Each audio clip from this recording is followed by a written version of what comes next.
One. 9 months ago, Chael Sonnen put out a video on his channel. He also included it as part of his You're Welcome podcast, where he went in on fighters who he called dumb fighters, fighters who he felt weren't doing a very good job of promoting themselves, and called out a few names in the process, including Henry Cejudo. And now here we are 9 months later. Cejudo went from being a guy who really wasn't all that talkative to being a guy who went out of his way to promote his fight with TJ Dillashaw and seems to actually have some momentum right now and actually may potentially have enough momentum to keep the flyweight division around.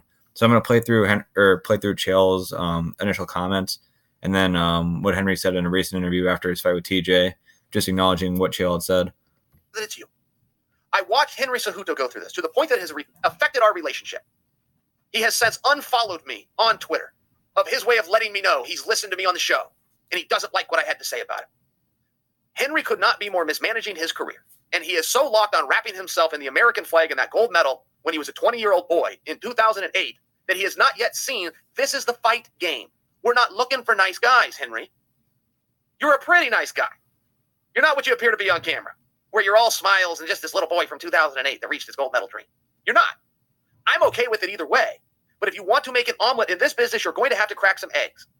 You were in those positions and you missed them because you were so married to being liked.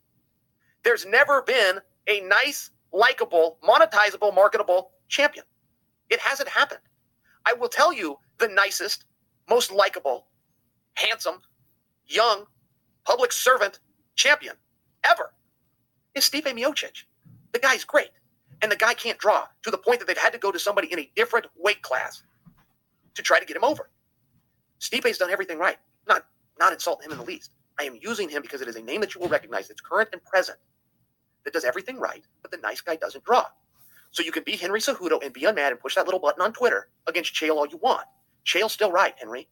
And for the rest of the Henrys out there, if you're not willing to come in and understand this is a fight, this is the bottom rung of society, the thing nobody wants to fully mention, and behind those fancy suits and the nice smiles sits a dirty, rotten cage fighter just like me. And as much as they want to sit up there and pretend that they are something else, there is nobody at home coming to a cage fight and buying a beer before they sit in their seat that wants to see the nice guy with the smile on his face wrapped in the American flag because he won a gold medal in 2008. And if it hurts your feelings, I can't apologize. I didn't make these rules. I've just observed them and come on this show to give you the book report because apparently you didn't have time to read it. All right, and then I'll play Cejudo's response to that. Or not necessarily a response, more of an acknowledgement. And I think what's notable here is that a lot of times fighters get called out for taking the approach that they're only going to pay attention to what they do in the cage. They don't really care about they don't care about the promotional aspect. And it's worth giving Cejudo credit for actually listening to people, including Chael Sonnen, and then making some changes to how he goes about promoting himself and then giving some acknowledgement at the end. This is unprecedented stuff, and you deserve it. And I was so happy that you were put on display. And not only that, you stepped up to the plate, man. Like, you promoted it. You did all the interviews. You were entertaining. You were charismatic. You come out with a jacket with a gold medal at the press conference. It's just fun, man. I don't know. Honestly, Captain Air, I don't know who deserves the credit for bringing this out because you weren't like this when you came to the UFC. I'm gonna tell you the people that have been impacted. Okay. It has been, number one, it has been Captain America, Captain Eric Albertson, the 2019 Coach of the Year. Yes. Let me get that straight. Yes. Now, so let's rub some of that brown out that nose. Yes. Yes. Area. Number two, I'd probably say Ariel Helwani. What? I believe you helped push that. You've always encouraged me to be myself. Yeah. I remember that one time I came out with that Aztec costume. They know I didn't like it. You're like, dude, I loved it. I heard it. People like, oh, cool, man. He gets me. Like, I came out with the Aztec warrior costume. I love it. I'd say number three, which probably is number one, is probably Chael Sonnen. Wow. Sonnen, all of his, he pushed me. He says, you know what? Don't be like Henry Cejudo. Don't be that honorable guy. Get in people's faces. Be tough. I'll take it from there. And then number four, probably Ali. Well, what but all you guys could go. All you guys could be one. All you guys could be. It's crazy, but so it'd be Eric, Ariel, Chael, Ali. All you guys could play the big role in this. And this is the reason why we're.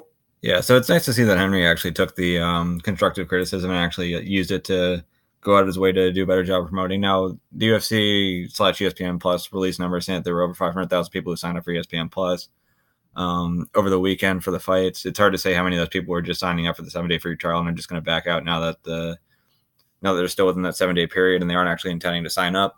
But it's still nice to see those kind of numbers for a card that's headlined by Henry Cejudo. I don't know how many people who signed up were that eager to see Cejudo over maybe a Greg Hardy or someone else or Paige Van Zandt. But either way, it's still good to see that there seems to be some momentum building now with Henry Cejudo. He was talking about saving the flyweight division. I think his decision to call for a fight at 135 with TJ Dillashaw maybe isn't the best idea if he's worried about saving the division, but it seems like there was a possibility that if TJ Dillashaw won dominantly, that the door would be closed right now and there would be no more flyweight division. And now there's still a possibility. Cejudo seems to be pretty interesting. He just had a little exchange with the Bella twins of the WWE. So he's starting to draw some additional eyes to him.